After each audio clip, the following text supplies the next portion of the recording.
여러분과 함께 부활절의 의미가 무엇인지 혹은 예수 그리스도의 부활의 의미가 무엇인지 함께 생각해 보도록 하겠습니다. 먼저 사도행전 12장 4절을 보면요, 이스트라는 단어가 나옵니다. 킹 제임스 버전을 보실 수 있는데요, 킹 제임스 버전을 보면은 여기 이스트라는 단어가 나옵니다. And when he had approached him, he put him in prison and delivered him to 4 quaternions of soldiers to keep him, intending after Easter to bring him forth to the people. 여기서 나오는 이 이스트라는 단어를 가지고요, 영어권 문화가 바로 오늘을 이스터라고 정의하고 있습니다. 부활절을 이스터, 사도행전 12장 4절에 있는 이스라엘 단어를 가지고 정의하고 있는데요, 우리말은 어떻게 번역되어 있냐면요, 잡음에 오게 가두어 군인 내 시민 내 패에 맡겨 지키고 6월절 후에 백성 앞에 끌어내고자 하더라. 여기서 6월절이라는 말은요, 그리스어로는 파스카입니다. 근데 이를 킹 제임스 버전에서 이스터로 잘못 번역했습니다. 제대로 번역하면 무엇이 되는지 아십니까? 제대로 번역하면 패스오버가 됩니다. 패스오버는 6월절이라는 뜻이거든요. 그래서 원래 패스오버로 번역했으면 좋았을 텐데 라는 생각을 하는데요, 그래서 이 단어가 안 나왔으면 더 좋았을 수도 있는데 이 단어가 나오게 된 것을 보고요, 그래서 보통 이스터, 부활절 하면은 세계에서 많은 그런 행사들을 합니다. 오늘 전 세계는 부활절을 축하하며 부활절 예배를 드립니다. 부활절을 영어로는 이스터라고 하죠. 그래서 이스터는 원래 의미를 살펴보면은 게르만족 신화에 나오는 봄의 여신 에오스트레에서 파생한 것으로 알려져 있습니다. 또 이스터에 보통 여러분께서 많이 보신 것은 부활절 달걀이라고 해서 그 달걀을 이렇게 포장해서 잔디밭에 깔아놓고 그 달걀을 줍는, 어린아이를 줍는 그런 행사들을 보통 서양에서는 많이 하고 있습니다. 왜냐하면 달걀이 부활의 상징이기도 하고요, 또 기독교에서는, 그리스도교에서는 그것을 어떻게 보면은 예수 그리스도가 안치된 무덤의 모양을 따서 계란을 그리스도 부활의 상징으로 여기기도 했습니다. 근데 원래 그 단어의 의미는 이교도의 문화에서 시작했던 것을 저희들이 보게 됩니다. 그러나 이스터에서는요, 이스터 버니 혹은 이스터 에그 헌트에서 미국이라든지 다른 나라에서는 이것이 부활절의 한 문화로 자리 잡게 된 것을 봅니다. 그래서 교회에서도 많이 이런 부활절 행사의 하나로 에그 헌트 같은 것들을 하게 되는 것을 볼 수 있습니다. 꼬마 아이들에게 어떤 동심을 심어주고 달걀을 모기하고 그것을 까서 먹으면서 새 생명에 대한 것들을 한번 생각해보게 하는 시간을 갖도록 하고 있습니다. 그래서 굳이 그것이 이교도 문화에서 혹은 그 단어에서 시작은 했지만은 꼭 그것에 결합하지 않고 그리스도교 문화 전체적으로 혹은 미국 문화 전체적으로 그것을 하나의 한 문화의 한 현상으로 받아들이는 경향이 있습니다. 자, 그러면은 저희 그리스도의 교회에서는 이 부활절 혹은 예수 그리스도의 부활을 어떻게 생각하는지 한번 생각해 보겠습니다. 그리스도의 교회는 부활절을 지키기 위해 1년에 한 번 부활절 행사를 하지 않습니다. 왜냐하면 그리스도의 교회는 매주 예수 그리스도의 부활을 기념하고 있기 때문입니다.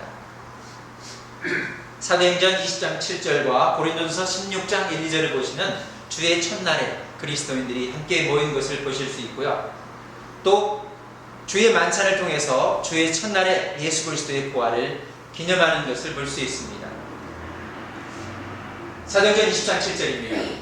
그 주간의 첫날에 우리가 떡을 때려 하여 모였더니 바울이 이튿날 떠나고자 하여 그들에게 강론할세 말을 밤중까지 계속하매 그 주간의 첫날에, 바로 한 주의 첫날에 그리스도인이 모였다는 것을 사도행전 20장 7절에서 증거하고 있고요, 마찬가지로 고린도전서 16장 2절에서도 주의 첫날에 모인 것을 기억하고 있습니다.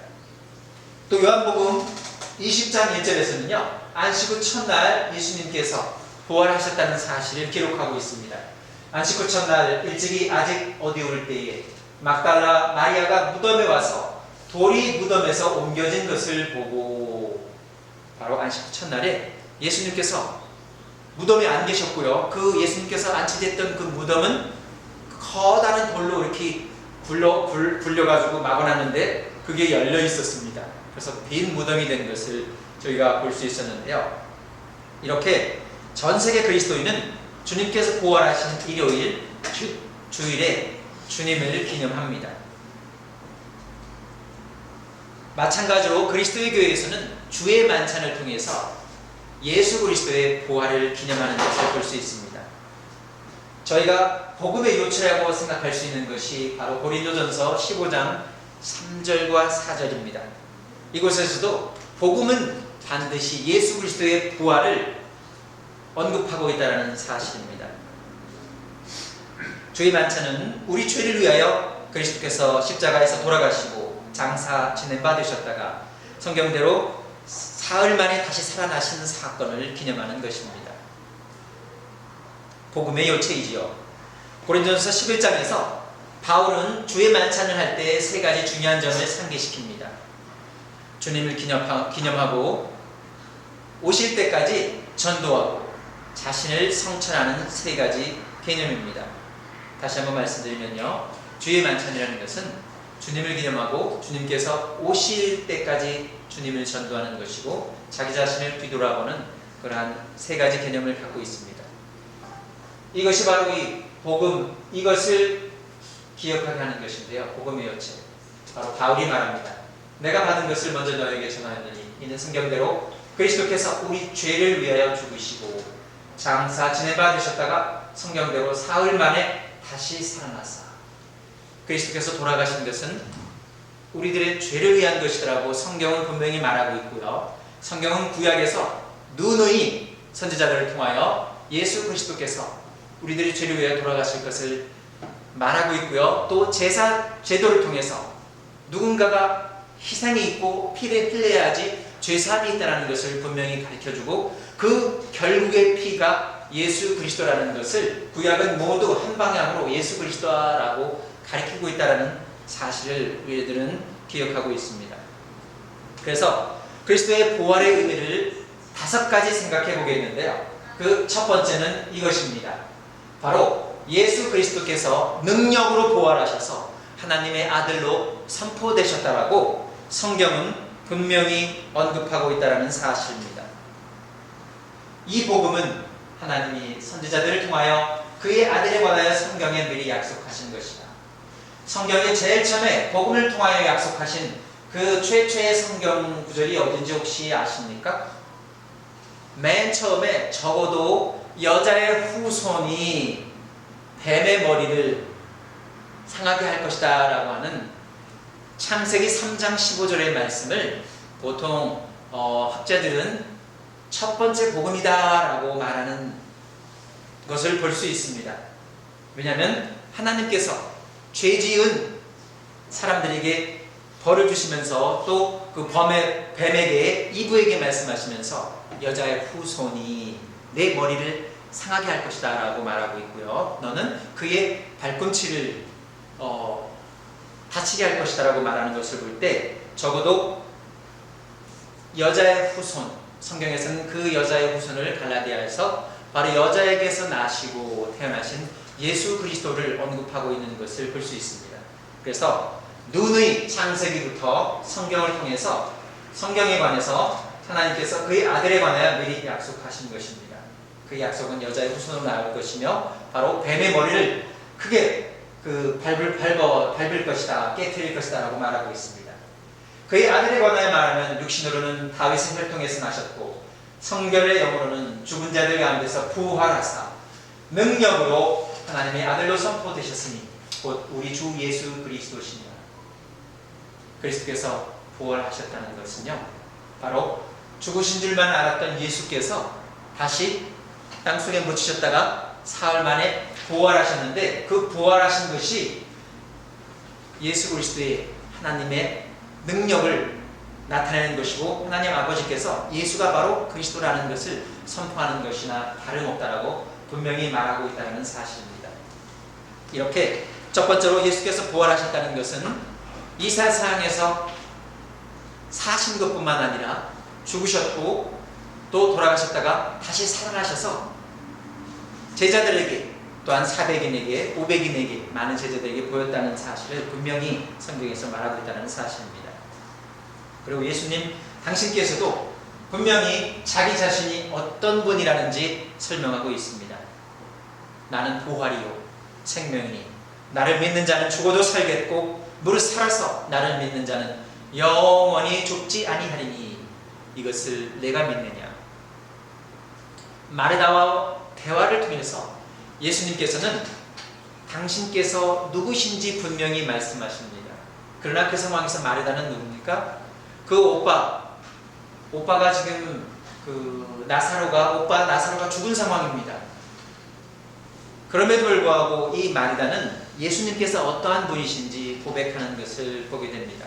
주여 그러하오이다. 주는 그리스도이신 줄 제가 압니다. 또한 세상에 오시는 하나님의 아신 줄을 당신께서 세상에 오시는 하나님의 아들이신 줄을 내가 믿나이다 라고 마르다가 말하고 있는 것을 보게 됩니다.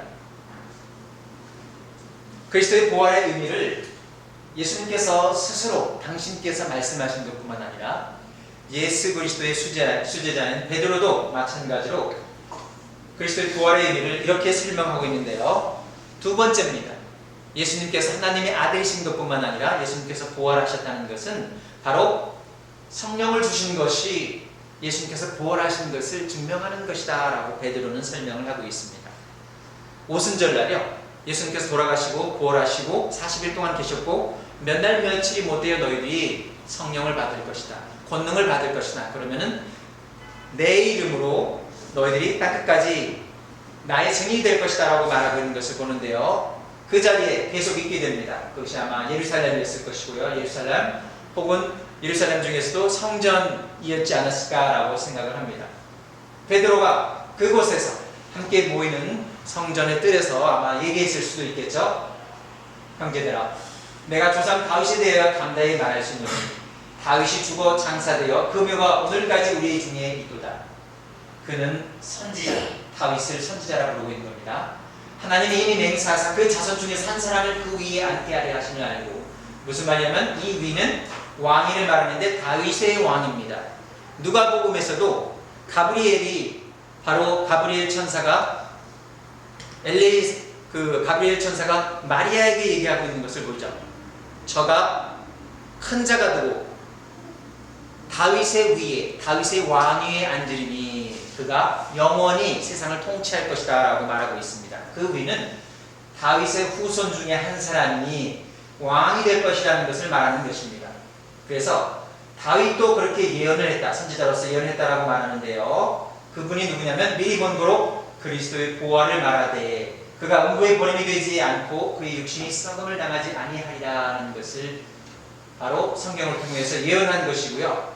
이 예수를 너희들이 분명히 십자가에 못 박힌 예수를 50일 전에 보았는데 이 예수를 하나님께서 살리신지라 우리가 다 이의 증인이로다 라고 베드로가 말하는 것입니다. 하나님의 오른손으로 예수를 높이시매 그가 약속하신 성령을 아버지께 받아서 너희가 보고 듣는 이것을 부어주셨느니라.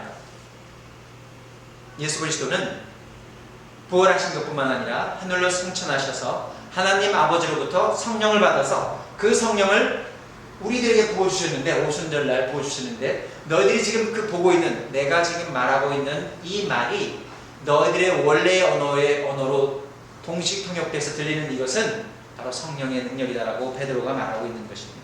그가 약속하신 성령을 아버지께 받아서, 예수께서 약속하신 성령을 아버지께 받아서 너희가 보고 듣는 이것을 부어주셨느니라 라고 말합니다. 성령이 내리신 것이 바로 예수께서 부활하셨다는 것을 증거하는 것입니다. 베드로가 또 말하죠. 이번에는 사도행전 5장에서 말하고 있는데요. 사도행전 5장에서 베드로와 사도들이 대답하기를 베드로와 사도들이 이 이름으로, 예수 이름으로 다시는 말씀을 증거하지 말라라고 얘기했을 때 베드로가 뭐라고 합니까? 사람보다 하나님께 순종하는 것이 마땅하니라. 그 당시의 종교 지도자인 대제사장 혹은 장로들, 바리새인들이 엄히 명령해서 이 이름은 증거하지 마라 라고 했다 할지라도 베드로는 뭐라고 합니까? 사람보다 하나님께 순종하는 것이 마땅하니라. 너희가 나무에 달아 죽인 예수를 우리 조상의 하나님이 살리시고 부활시키시고 이스라엘에게 회개함과 죄사함을 주시려고 그를 오른손으로 높이사 임금과 구주로 삼으셨느냐. 예수께서 부활시키셨을 뿐만 아니라 오른손으로 높이셔서 그 예수를 왕으로 삼으셨다는 말입니다. 그리스도라는 말은 기름 부음을 받은 자, 다시 말해서 왕이라는 말이죠. 그래서 임금과 구주로 말하고 있습니다. 우리는 이 일의 증인이요 하나님이 자기에게 순종하는 사람들에게 주신 성령도 그러하니라. 하나님께서는 당신께 순종하는 사람들에게 성령을 주십니다. 또한 베드로가 뭐라고 했습니까? 회개하라, 침례를 받으라. 그러면 죄사함을 받고 성령을 선물로 받으리라. 또 성령을 받는다라고 얘기하고 있고, 분명하게 다시 한번 얘기합니다. 순종하는 사람들에게, 하나님께 순종하는 사람들에게 성령을 주신다라고 분명히 언급하고 있습니다. 그리스도 부활의 의미 세 번째입니다. 그리스도께서 부활하셨다는 것은 바로 예수 그리스도께서 부활하셔서 하나님 우편에 계셔서 모든 고난을 행사하고 계시며, 그럼으로써 약속하신 대로 우리의 죄를 사해 주신다라고 말하고 있는 것입니다.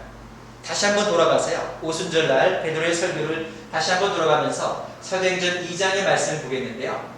다윗이 또 마찬가지를 예언하고 있습니다. 다윗은 하늘에 올라가지 못하였으나, 아까는 뭐라고 얘기했습니까? 다윗의 무덤이 우리 가운데 있지 않느냐라고 얘기하고 있죠. 다윗은 하늘에 올라가지 못하였으나 친히 말하여 이르되 예언했다는 얘기입니다. 주께서 내 주에게 말씀하시기를, 여기서 주께서 내 주에게 조금 다릅니다. 영어로도 이 주를 보통 대문자 LORD, 캐피럴 LORD로 해서 쓰기도 하고요. 또 대문자만 L로 쓰기도 합니다. 내 주. 그래서 다릅니다. 내가 내 원수로 내 발등상이 되게 하기까지 너는 내 우편에 앉아있으라 하셨도다 하셨느니, 이것을 좀 더 우리가 이해해서 생각해보면요, 내하고 다릅니다. 주하고 내 주하고 다릅니다.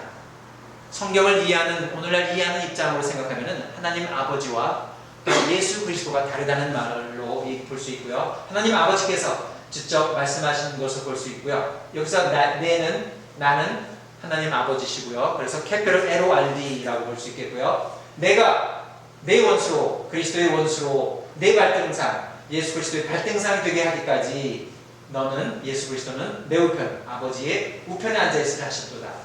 그래서 예수님께서 어디에 있습니까? 예수님께서 보통 묘사되어 있으면 하나님 아버지가 그 보좌 위에 정자하고 있으면 예수 그리스도는 하나님 아버지의 우편에 있는 것으로 묘사하고 있습니다. 그리고 또 한 가지, 요한계시록에서는 우편에 있는 어린 양으로도 묘사하고 있다는 사실입니다. 이렇게 부활하기라는 것은 죄사함을 주신다는 것을 상징하고 있는데요. 그 다음에 계속해서 보시면요, 베드로가 얘기합니다. 그렇게 해서 그들이 예수 그리스도라는 분을 우리가 죽였다라고 반문하고, 그 자신들이 가슴에 찔려서 우리가 그럼 50일 전에 십자가에 못 박은 그 사람이 그리스도라고, 세상의 왕이 되시는 분이라고 했을 때 우리가 뭔가를 잘못했구나, 마음에 찔려서 우리 어찌해야 할 거라고 질문을 합니다. 그래서 베드로는 말합니다. 너희가 회개하여 각각 예수 그리스도의 이름으로 침례를 받고 죄사함을 받으라. 그리하면 성령의 선물을 받으리니 이 약속은 너희와 너희 자손의 모든 먼 데 사람, 곧 우리 하나님이 얼마든지 부르시는 자들에게 하신 것이라 하고, 또 여러 말로 확증하여 권하여 이르되 너희가 이 패역한 세대에서 구원을 받으라 하니, 그 말을 받은 사람들은 침례를 받으매 그날의 신도의 수가 3,000이나 더하라 라고 말합니다. 베드로가 설교한 그날 3,000명이나 되는 많은 사람들이 그리스도인이 되었다는 사실입니다. 예수님께서 부활하셨기 때문에 예수님과 사도들의 가르침에 따라 복음에 순종하는 그리스도인은 죄사함을 받게 됩니다. 마찬가지로 성령을 선물로 받게 됩니다. 그래서 로마서 4장 25절에서 바울은 이렇게 얘기합니다. 예수는 우리가 범죄한 것 때문에 내줌이 되고 또한 우리를 의롭다 하시기 위하여 살아나셨느니라 라고 말합니다. 이는 죄가 사망 안에서 왕노릇한 것 같이 은혜도 또한 의로 말미암아 왕노릇하여 우리 주 예수 그리스도로 말미암아 영생에 이르게 하려 함이다 라고 말합니다. 그러면서 또 이런 말을 합니다. 만일 우리가 그의 죽으심과 같은 모양으로 연합한 자가 되었으면 또한 그의 부활과 같은 모양으로 연합한 자도 되리라 라고 해서 로마서 6장 5절에서 설명하고 있는 것을 보게 됩니다. 저희가 세 가지를 보았고요. 네 번째로 그리스도 부활의 의미는 새로운 영광의 시작을 말하고 있습니다. 만물을 살아있게 하시는 하나님이라는 표현을 바울이 쓰고 있는데요. 세상에 있는 모든 만물이 사람뿐만 아니라 하나님께서 창조하셨습니다. 성경에 의하면 태초에 하나님이 천지를 창조하시니라 라고 말씀하시면서 6일 동안 이 온 세상을 창조하셨다라고 분명히 말씀하십니다. 그 창조하시면서 그 만물을 살아있게 하셨는데요. 그 살아있게 하신 하나님 앞과 본디오 빌라도를 향하여 선한 증언을 하신 그리스도 예수 앞에서 내가 너를 명하노니 내가 너희들에게 전하는 이 복음을 헛되이 듣지 말라라고 분명히 말하고 있는 것을 보게 됩니다. 마찬가지로 고린도전서 15장 20절에서 부활하셨다는 것은 새로운 영광의 의미로서 이렇게 설명하고 있습니다. 그러나 이제 그리스도께서 죽은 자 가운데서 다시 살아나사 잠자는 자들의 첫 열매가 되셨도다 라고 말씀하시고 있는데요. 고린도전서 15장 20절입니다. 그래서 우리가 그의 죽으심과 같은 모양으로 연합한 자가 되었으면 그의 부활과 같은 모양으로 연합한 자가 될 것이라고 분명히 말하고 있다는 사실입니다. 한번 생각해 보겠습니다. 우리는 죽습니다. 세상에 있는 모든 사람은 죽습니다. 부활 소망은 죽음이 인생의 끝이 아니라 새로운 영광의 시작이라는 소망을 갖게 합니다. 예수의 삶이 이 세상 모든 사람이 가는 죽음으로 끝났다면 우리의 믿음이 무슨 소용이 있겠습니까? 죽음을 정복하셨기에 하나님의 아들로 인정받으셨지요. 그분은 우리의 부활의 길이요 진리가 되시며 우리 영생의 생명이 되시는 분이십니다. 그래서 우리의 예배를 받으시기에 합당하신 분이십니다. 그리스도 부활의 의미 로마서 6장 5절에서 다시 한번 강조를 하면요. 만일 우리가 그리스도와 함께 죽었으면 또한 그와 함께 살 줄을 믿노니 이는 그리스도께서 죽은 자 가운데서 살아나셨음에 다시 죽지 아니하시고 사망이 다시 그를 주장하지 못할 줄을 알미로다. 그가 죽으심은 죄에 대하여 단번에 죽으심이요 그가 살아계심은 하나님께 대하여 살아계심이니 이같이 너희도 너희 자신을 죄에 대한 죽은 자요 그리스도 예수 안에서 하나님께 대하여는 살아있는 자로 여길지어다 라고 말하고 있는 것을 보게 됩니다. 바울이 또 말합니다. 바울이 고린도전서 15장 22절에서 아담 안에서 모든 사람이 죽은 것 같이 그리스도 안에서 모든 사람이 살아날 것이다 라고 말합니다. 그러나 각각 자기 차례대로 되리니 먼저는 첫 번째 열매는 그리스도요 그 다음에는 그가 강림하실 때 그리스도에 속한 자요 그 후에는 마지막이니 그가 모든 통치와 모든 권세와 능력을 멸하시고 나라를 아버지의 하나님께 바칠 때라. 그가 모든 원수를 그 발 아래에 둘 때까지 반드시 왕노릇 하시리니 예수님께서는 모든 원수를 그 발 아래 발등상이 되게 할 때까지 예수님께서 왕노릇 하신다라고 말하고 있습니다. 그래서 부활 후에 승천하신 것뿐만 아니라 하나님 우편에서 왕노릇을 혹은 왕으로서 통치하고 계신 예수님이 계시기 때문에 우리는 담대하게 예수 그리스도의 믿음으로 하나님 아버지께 온전한 믿음의 제사를 혹은 예배를 드릴 수 있게 된 것입니다. 그런데요, 예수께서는 돌아가시지 않았습니다. 요한계시록에 보시면 예수님께서 분명히 살아계신 것을 볼 수 있습니다. 예수님께서는 너무나도 무시무시하고 어마어마한 모습으로 살아계셔서 7교회를 호통치시고 또 7교회에 칭찬도 해주십니다. 예수님께서 요한계시록 1장 17절에서 말씀하십니다. 여기서 내가는 요한이고요. 내가 볼 때에 그의 발 앞에 엎드러져, 지금 요한이 누구인지 모르는 사람인데 어마어마한 사람인데 무서워서 엎드렸습니다. 그의 발 앞에 엎드려져 죽은 자같이 되매 그가 오른손으로 내게 얹고 이르시되, 예수님께서 하십니다.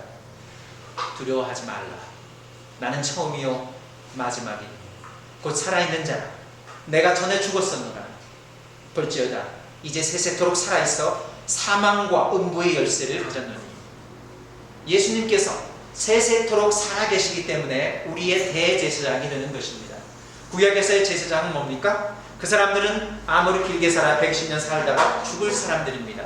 근데 예수님께서는 영원히 사시기 때문에 우리의 영원한 대제사장이 된다라고 히브리서 기자는 말하고 있지 않습니까? 진정 예수 그리스도께서 살아계시기 때문에 우리의 기도를 들으시고 우리의 걱정을, 우리의 염려를 들으셔서 우리 이 교회가 또한 예수 그리스도의 교회가 온전해지실 수 있도록 그 통치를 행사하고 있는 것을 볼 수 있습니다. 히브리서 7장 24절에 이렇게 얘기합니다. 예수는 영원히 계심으로 그 제사장 직분도 갈리지 아니하느니라. 그러므로 자기를 힘입어 하나님께 나아가는 자들을 온전히 구원하실 수 있으니 이는 그가 항상 살아계셔서 그들을 위하여 간구하십니다. 예수님께서 항상 살아계셔서 우리들을 위하여 마찬가지로 기도하시고 간구하신다라고 히브리서 기자는 말하고 있습니다. 히브리서 7장 25절이지요. 이렇게 예수님께서 새로운 영광의 시작이라는 것뿐만 아니라 모든 원수에 대해서 승리하신 분이라는 것을 성경은 분명히 말하고 있습니다. 요한계시록 5장에 있는 말씀인데요. 이렇게 말하고 있습니다. 먼저 우리가 알 수 있는 것은요, 주님의 부활은 모든 원수에 대한 궁극적 승리를 말해줍니다. 요한계시록에서 주님은 유대 지파의 사자 다윗의 뿌리와 죽임당한 어린 양으로 묘사되어 있습니다. 장로 중에 한 사람이 내게 말하되 울지 마라. 유대 지파의 사자 다윗의 뿌리가 이겼으니.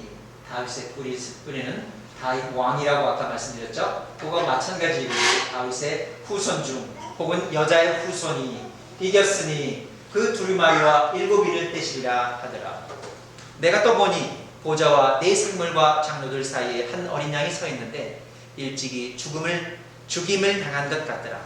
그에게 7뿔과 7눈이 있으니 이 눈들은 온 땅에 보내심을 받은 하나님의 7영이더라. 하나님께서 아버지로부터 받아서 보낸 그 영을 요한계시록에서는 좀 더 구체적으로 설명하고 있습니다. 하나님의 7영이라고 말하고 있는 것을 보고요. 요한계시록 12장 11절에 이렇게 말합니다. 또 우리 형제들이 어린 양의 피와, 어린 양은 예수 그리스도를 상징하고 있죠.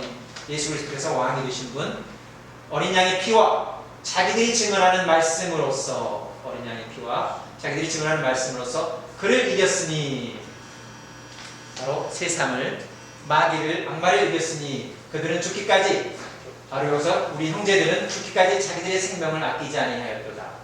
바로 자기 목숨을 버리기까지 예수 그리스도에 대한 믿음을 저버리지 않았다라고 말하는 것입니다. 어떻게요?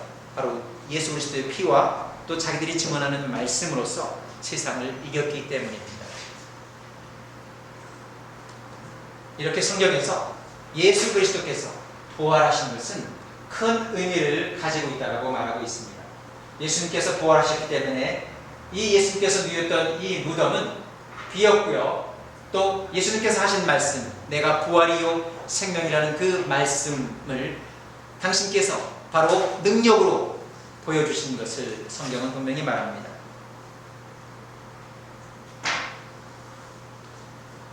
다섯 가지를 정리하고 오늘의 말씀을 마치겠습니다.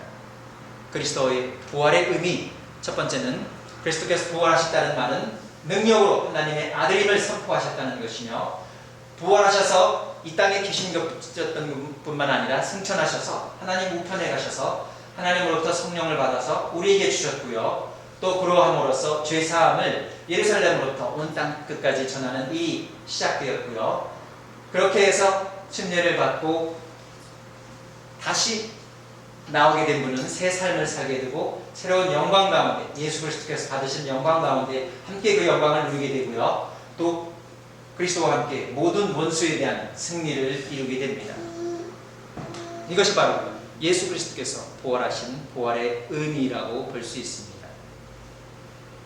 상도동 그리스도의 교회가 지혜로우신 우리 예수 그리스도로 말미암아 또한 모든 영광 가운데 함께 누릴 수 있길 바라고요. 그 영광이 예수 그리스도부터 나왔다는 사실을 아시고 그 영광을 세세 무궁토록 그리스도께 돌리시길 바랍니다.